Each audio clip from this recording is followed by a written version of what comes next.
إن الحمد لله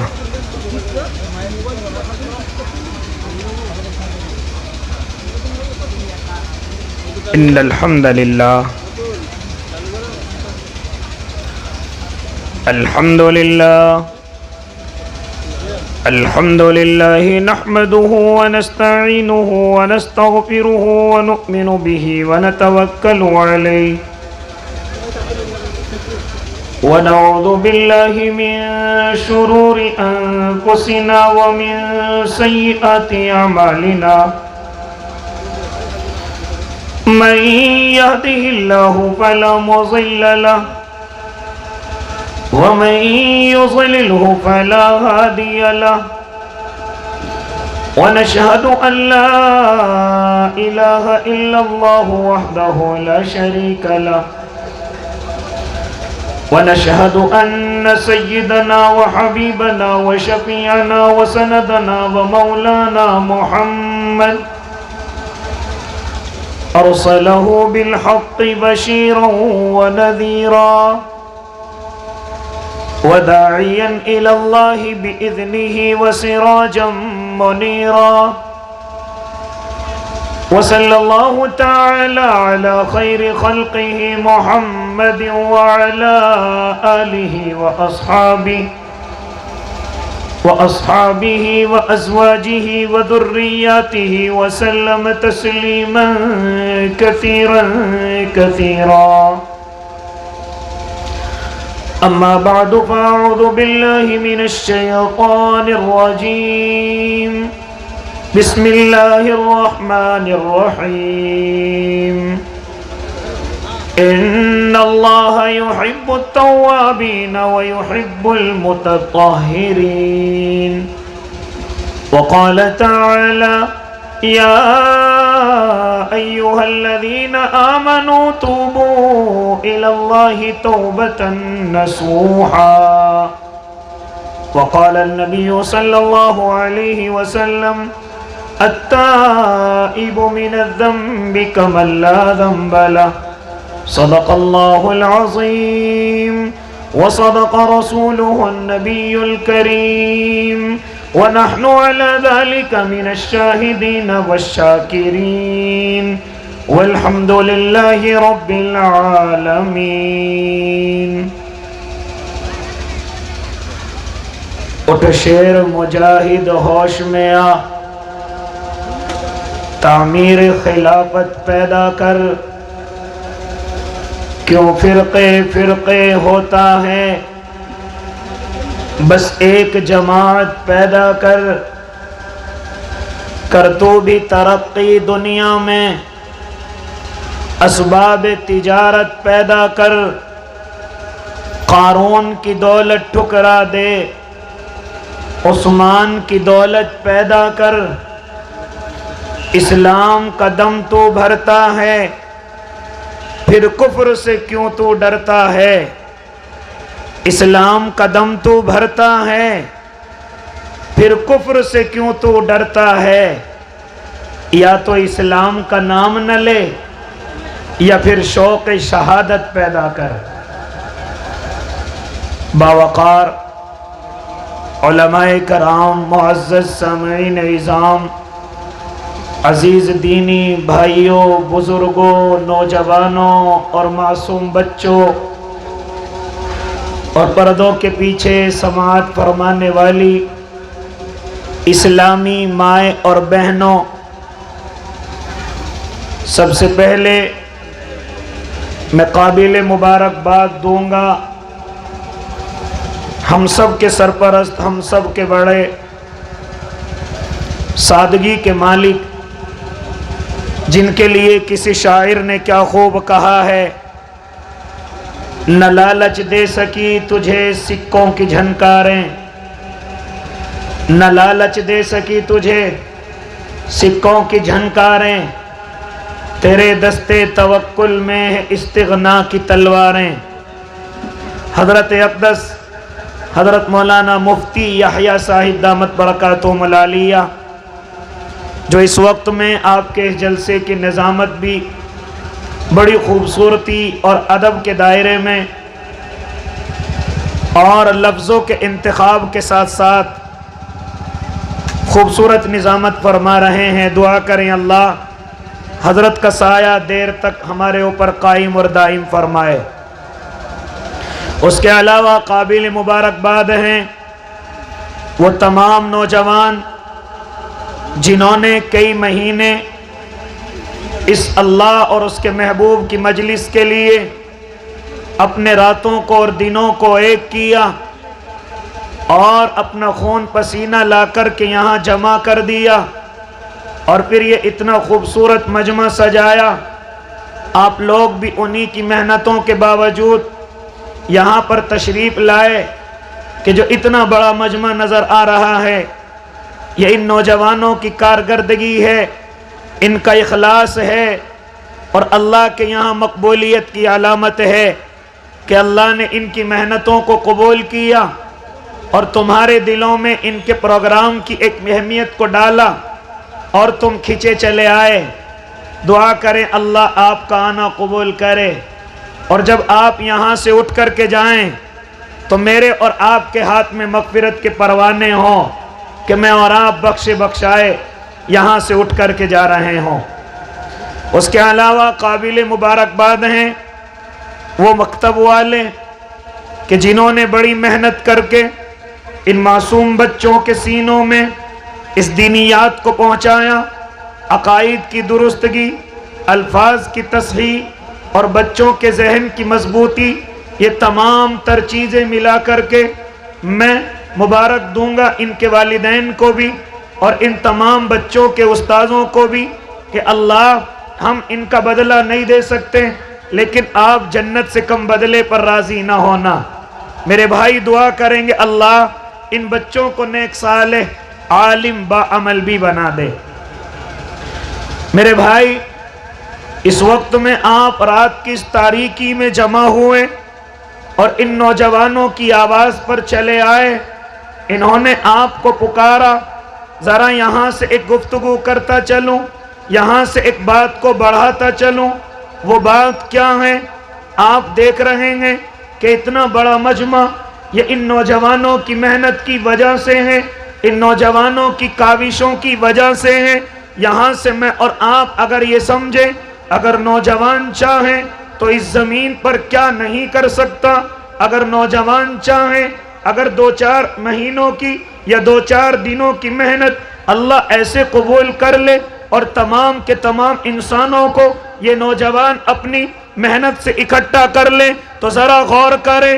اگر یہ نوجوان اور محنت کرنے لگ جائے اور اللہ سے مانگنے لگ جائے اور اللہ کے سامنے رونے لگ جائے تو یہ نوجوان کیا نہیں کر سکتا؟ یہ نوجوان کیا گل نہیں کھلا سکتا؟ یہ نوجوان کیا انقلاب نہیں لا سکتا؟ یہ نوجوان اس زمین پر کیا اسلام کا جھنڈا نہیں پھہرا سکتا؟ یہ نوجوان اللہ اور اس کے محبوب کو کیا اس زمین پر راضی نہیں کر سکتا؟ یہ نوجوان یہاں کے ظالموں کی آنکھوں میں آنکھیں ڈال کر کے بات نہیں کر سکتا؟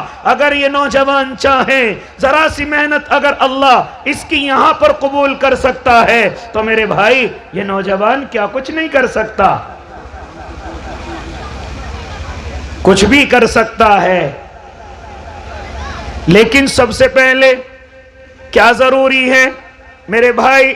میری اسپیڈ چونکہ بہت زیادہ ہے لیکن ابھی مفتی یحییٰ صاحب کہہ رہے تھے کہ سمجھنے میں تھوڑی دقت ہوتی ہے، اس لیے میں اپنی گفتگو کو آسان بھی کروں گا اور مائک والوں سے کہوں گا کہ اس کی ذرا سی آواز کو بڑھا کر کے رکھیں، اس کی آواز کم نہ کریں. میری آواز چاہے کتنی تیز ہو جائے لیکن اس آواز کو کم نہ کریں. میرے بھائی تو میں آپ سے گفتگو کرنے چلا اپنے ان نوجوانوں کے بارے میں. نوجوان کیا کچھ نہیں کر سکتا؟ اگر یہ نوجوان اللہ کو راضی کر لے، اگر یہ نوجوان اللہ کو منا لے، اگر یہ نوجوان اللہ کے سامنے ہاں صرف ایک یا 2 آنسو نکال لے تو اللہ اس سے اپنے بڑے بڑے کام لے سکتا ہے. اللہ اس سے اپنی اس امت کے، ہاں اپنے محبوب کی امت کے اللہ بڑے بڑے کام لے سکتا ہے، اور اس نے پہلے لے کر کے دکھائے ہیں کہ بڑے بڑے اللہ کے دیوانے اس زمین پر نوجوان آئے، لیکن جیسے ہی وہ اللہ کے سامنے آئے اور اللہ کے سامنے انہوں نے رونا شروع کیا اور اللہ سے مانگا، اللہ ہم سے اپنے دین کا کام لے لیجئے، تو میرے اللہ نے ان سے دین کا کام لیا ہے۔ آؤ میں مختصر سی گفتگو کرتا چلوں اور کچھ مثالیں آپ کے سامنے دیتا چلوں، کیونکہ میرے اللہ کے یہاں اگر نوجوان ایک سجدہ کرتا ہے نوجوانی کی حالت میں، بڑھاپے کے 1000 سجدوں سے اللہ کو بہتر لگتا ہے، اللہ کو پسند آتا ہے، یعنی بڑھاپے میں 1000 سجدے کرے اور جوانی میں صرف ایک سجدہ کر لے، تو میرے اللہ کو یہ جوانی کا ایک سجدہ بڑا پسند آتا ہے۔ آؤ تمہیں لے کر کے چلوں، کیسا سجدہ؟ آؤ تمہیں بتلاتا چلوں۔ آپ نے نام سنا ہوگا حضرت صلاح الدین ایوبی کا، آپ نے نام سنا ہوگا۔ جانتے ہو یہ کون نوجوان ہے؟ جانتے ہو یہ کون اللہ کا دیوانہ ہے؟ اے نوجوانوں، تمہیں مخاطب کر کے گفتگو کرنے چلا ہوں، نوجوانوں میری گفتگو کو سننا، ذرا سنتے چلے جانا۔ ہاں آپ نے نام سنا ہوگا حضرت صلاح الدین ایوبی کا۔ یہ حضرت صلاح الدین ایوبی کون ہے؟ علماء سے معلوم کرو۔ جب تک یہ اللہ کا دیوانہ اس زمین پر موجود ہے، بیت المقدس کی طرف کسی کی ہمت نہ ہوئی کہ آنکھ اٹھا کر کے دیکھ لے۔ جو بیت المقدس جس کو میں اور آپ مسجد اقصی کہتے ہیں، آج وہ دشمنان اسلام کے قبضے میں ہے۔ آج وہاں نمازوں پر پابندیاں لگائی جاتی ہیں۔ آج اگر مسلمان وہاں پہنچتا ہے تو ان کے پہنچنے پر پابندی لگائی جاتی ہے، لیکن اس زمین پر ایسا بھی وقت گزرا ہے، ایسا بھی زمانہ آیا ہے کہ جب تک اس زمین پر حضرت صلاح الدین ایوبی اس زمین پر موجود رہے ہیں، کسی دشمنان اسلام کی یہ ہمت نہ ہوئی کہ آ کر کے وہ مسجد اقصی کی طرف اپنی نظریں اٹھا سکے، قبلہ اول کی طرف اپنی گندی نظروں سے دیکھ سکے، ہاں بیت المقدس کی طرف ہاں اس کی لالچ کی نظروں سے دیکھ سکے، کیونکہ اس زمین پر حضرت صلاح الدین ایوبی موجود ہے۔ کون موجود ہے؟ حضرت صلاح الدین ایوبی موجود ہے۔ یہ کون اللہ کا بندہ، یہ کون مرد مجاہد، لیکن یہ جانتے ہو یہ کس طریقے سے پوری دنیا سے اکیلا تنے تنہا اپنے سپاہیوں کو لے کر کے کھڑا ہوا تھا؟ جانتے ہو اس کی وجہ کیا تھی؟ اس کی وجہ کوئی اور نہیں، اس کی وجہ اللہ سے تعلق تھا، اللہ سے محبت تھی، اللہ کے سامنے ڈرنا تھا۔ ایک دفعہ صلیبیوں نے ہاں یہ مشورہ کیا ہے کیوں نہ ہم تمام کے تمام اکٹھے ہو کر صلاح الدین ایوبی کا گھیراؤ کریں، ہاں اس سے مقابلہ کریں۔ حضرت صلاح الدین ہیں کہ صلیبیوں سے مقابلہ کر رہے ہیں، ہاں اپنے ساتھیوں کو لے کر جابازی کے ساتھ لڑ رہے ہیں، بیت المقدس کی خاطر، مسجد اقصی کی خاطر۔ لیکن اسی وقت میں کسی نے آ کر کے کان میں کہا، اے صلاح الدین، ایک بیڑا اور یہودیوں کا، ایک بیڑا اور صلیبیوں کا پانی کے جہاز کے ذریعے سے ہاں تیری مخالفت میں آ رہا ہے، تیرا مقابلہ کرنے کے لیے آ رہا ہے، لہٰذا اے صلاح الدین اگر جان بچانا چاہتے ہو تو بچا لو، کیونکہ وہ بیڑا بڑا مضبوط ہے، اس میں بڑے سارے سپاہی ہیں، اس میں فوج کے بڑے سارے ہاں بڑے سارے نوجوان ہیں۔ اے صلاح الدین تیرے اندر طاقت نہیں ہے کہ تو ان کا مقابلہ کر سکے، تیرے اندر قوت نہیں ہے کہ تو ان صلیبیوں کا مقابلہ کر سکے۔ لیکن حضرت صلاح الدین ذرا سے نہ گھبرائے، ذرا سا خوف نہ کھائے، بلکہ اپنے گھوڑے سے اترے۔ علماء کہتے ہیں سیدھے مسجد کے اندر گئے اور مسجد کے اندر رونا شروع کر دیا، اللہ کے سامنے رات کو روئے، اتنا آنسو بہایا، اتنا آنسو بہایا۔ جب صبح ہو گئی رات کو روتے روتے تو حضرت صلاح الدین مسجد کے باہر آئے۔ مسجد کے باہر آنے کے بعد مسجد کی سیڑھیوں پر دیکھا، ایک سفید پوش بزرگ ہیں، ایک اللہ کے نیک بندے ہیں جو مسجد کی سیڑھیوں پر کھڑے ہوئے ہیں، لہٰذا انہوں نے صلاح الدین کی آنکھوں کو دیکھا، ان کی آنکھوں میں آنسو دیکھے۔ ارے اللہ کے بندے صلاح الدین، تیرے رونے کی وجہ کیا ہے؟ ارے تو اتنا رو کیوں رہا ہے؟ تیری آنکھوں میں آنسو کیوں ہیں؟ تو حضرت صلاح الدین کہتے ہیں کہ مجھے معلوم ہوا ہے کہ میرے مقابلے کے لیے صلیبیوں کا بڑا قافلہ میرے مقابلے کے لیے آ رہا ہے، میں ان کا مقابلہ نہیں کر سکتا، لہٰذا اللہ کے سامنے رو رہا تھا۔ ہاں وہ سفید پوش بزرگ کہتے ہیں جنہوں نے سفید لباس پہن رکھا ہے، وہ کہتے ہیں اے صلاح الدین رونے کی گھبرانے کی ضرورت نہیں ہے. تیرے رات کے آنسوؤں نے اس پورے بیڑے کو پانی میں غرق کر دیا ہے.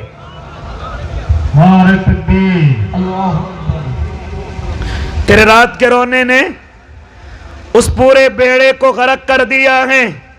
اے نوجوان، تجھ سے گفتگو کرنے چلا، کسی کو کوسنے کی ضرورت نہیں، کسی کو برا کہنے کی ضرورت نہیں. مجھے اور آپ کو آج ضرورت ہے، اور میرے نوجوانوں کو خاص طور سے، کہ میں اور آپ اللہ کے دربار کے اندر آئیں. خاص طور سے نوجوان آئیں.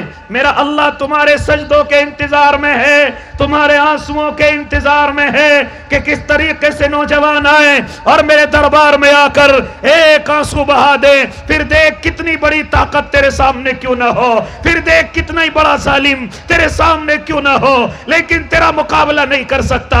اس کی وجہ کیا ہوگی؟ اس کی وجہ یہ ہوگی، اے نوجوان تیرے ساتھ اللہ ہوگا، اے نوجوان تیرے ساتھ اللہ کی طاقت ہوگی. لہذا مجھے اور آپ کو چاہیے کہ میں اور آپ اپنے اللہ کو منائیں، میں اور آپ اپنے اللہ کو راضی کریں. ہاں، آ کر کے اللہ کے سامنے اپنے آنسوؤں کو بہائیں. آؤ، میں بتلا رہا تھا حضرت صلاح الدین ایوبی ایک آنسو بہایا اور اللہ نے قبول کر لیا، پانی میں بیڑے کو غرق کر دیا. آؤ تمہیں بتلاتا چلو، ایک نام اور آپ نے سنا ہوگا، وہ کوئی اور نام نہیں. آؤ معلوم کرو علماء سے، وہ نام محمد بن قاسم ہے. اللہ کا یہ شعر بھی بغداد کی سرزمین سے اٹھا تھا. اور نوجوانوں، اس کی عمر زیادہ نہیں تھی، صرف 17 یا 18 سال کا نوجوان ہے. علماء بتلاتے ہیں، مفتیان اکرام اپنی کتابوں میں لکھتے ہیں کہ اس نوجوان کی عمر زیادہ نہیں، صرف 17 یا 18 سال کا نوجوان ہے. ہاں، بغداد کی زمین پر رہتا ہے. اس کی نوجوانی کے عالم میں ایک واقعہ ایسا پیش آیا، ذرا سنیں. ایک قافلہ ہندوستان کی زمین سے یہاں سے گزرتا ہوا جا رہا ہے. وہ قافلہ مسلمانوں کا ہے، وہ قافلہ مسلم بچیوں کا ہے، وہ قافلہ اللہ کی نیک بندیوں کا ہے. لیکن جیسے ہی وہ قافلہ اس سرزمین سے گزر کر کے گیا تو یہاں کے کچھ ڈاکوؤں نے، یہاں کے کچھ قزاقوں نے اس قافلے کو لوٹ لیا. ہاں، ان کی جو بچیاں ہیں ان کے دوپٹوں کو اچھالا گیا، ان کی عزتوں کو نیلام کیا گیا. چنانچہ انہی میں سے ایک بچی پکار کر کے کہتی ہے، ارے ہے کوئی دنیا کے اندر جو ہمارے دوپٹوں کی حفاظت کر سکے؟ ہے کوئی جو ہماری عزتوں کو ان درندوں سے بچا سکے؟ ہے کوئی اللہ کا نیک بندہ؟ ہے کوئی پوری دنیا کی زمین پر جو آ کر کے ہماری حفاظت کر سکے؟ ادھر بغداد کی سرزمین پر محمد بن قاسم موجود ہیں. وہ کہتے ہیں کہ جیسے ہی میں سو جاتا ہوں اور آرام کرتا ہوں، مجھے خواب کے اندر نظر آتا ہے کہ کوئی بہن مجھے پکار کر کے کہہ رہی ہے کوئی بھائی اس زمین پر جو آ کر کے ہمارے دوپٹوں کی حفاظت کر سکے.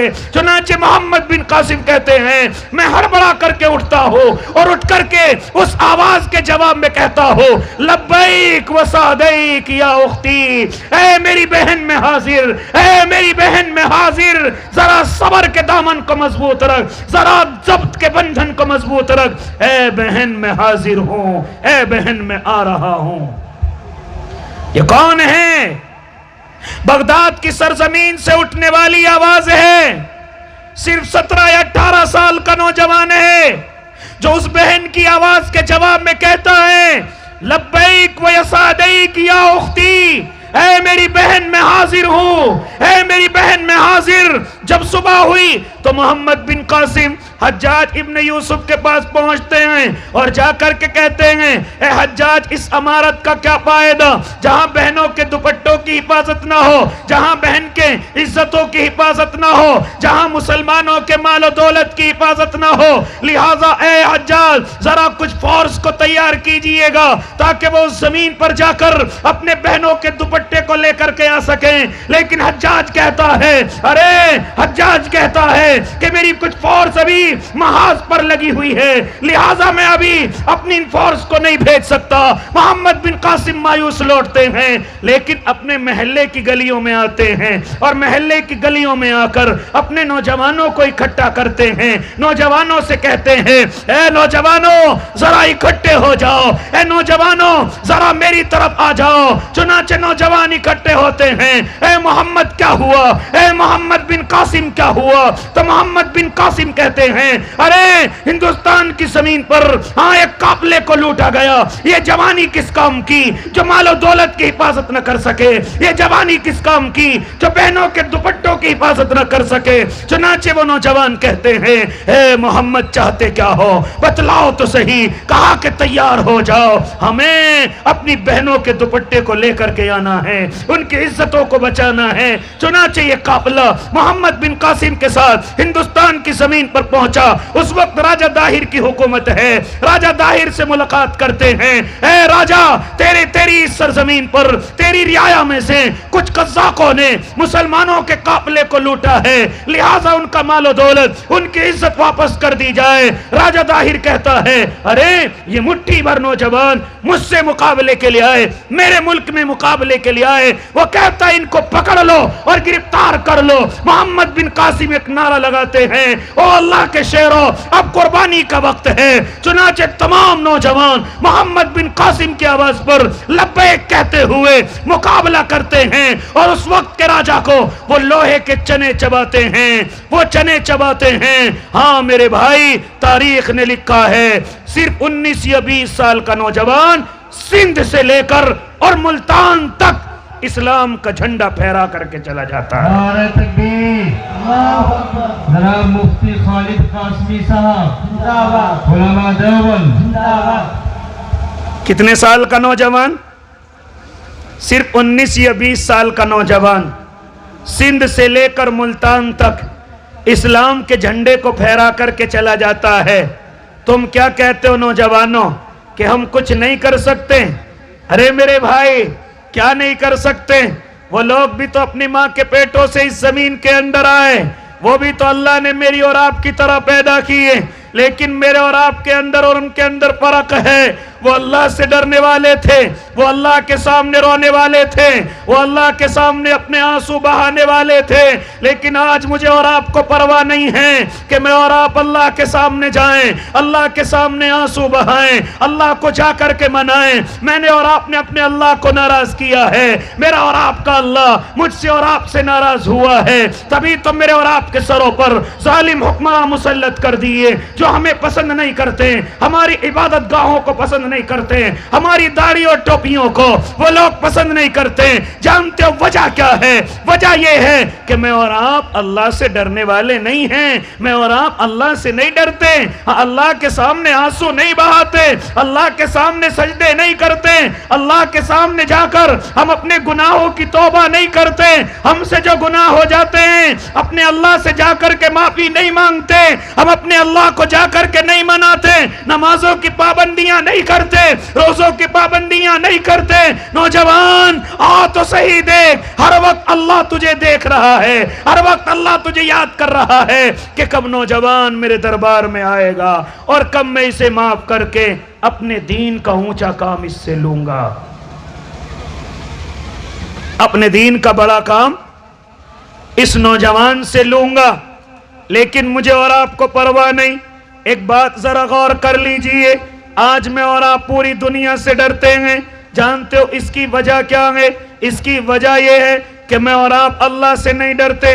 صحابہ اکرام کی خاصیت یہ تھی کہ وہ اللہ سے ڈرتے تھے، اسی لیے پوری دنیا ان سے ڈرتی تھی۔ میرے بھائی وہ خاصیت اگر میرے اور آپ کے اندر آ جائے، کیونکہ اللہ کے نیک بندوں کی یہی خاصیت ہونی چاہیے کہ اگر وہ اللہ سے ڈرنے والے ہیں تو پوری دنیا ان سے ڈرے گی، اور اگر وہ اللہ سے نہ ڈریں گے، اگر میں اور آپ اللہ سے نہ ڈریں گے، پھر ذرا ذرا سے جانوروں سے ڈریں گے، ذرا ذرا سے کیڑے کانٹوں سے ڈریں گے، ذرا ذرا سے انسانوں سے ڈریں گے۔ جانتے ہو وجہ کیا ہے؟ وجہ یہ ہے کہ میں اور آپ اللہ سے نہیں ڈرتے۔